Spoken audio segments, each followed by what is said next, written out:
No.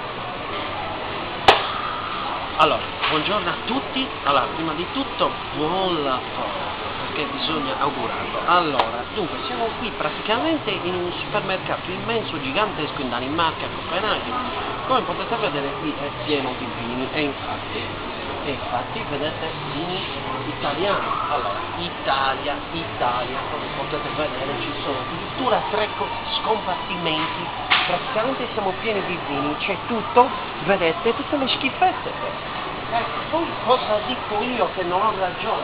Tutta roba toscana, rosso di Montalcino, Campo Estacio, schifezza di vino, veramente una merda, danzante siciliano, non vorrei essere troppo esplicito, però non lo dico, ma scusate, questo nero d'avola di Sicilia, sì, molto buono, assolutamente. La pipera rossa, ragazzi, mamma mia, ma non c'è un vino sardo, cioè non lo so, un cagnonà, un dietro, un qualcosa, no, niente, solo la Sicilia. È tutto pieno di merdogli, dove vedi il gemma addirittura, ma così, il barbaresco, mamma mia, cioè io dico, il Barbera d'Alba, vino veramente buono, mamma mia, cioè non c'è niente, questo sempre per dire che in Sardegna siamo molto apprezzati nel mondo, dicono tutti che abbiamo i vini migliori del mondo,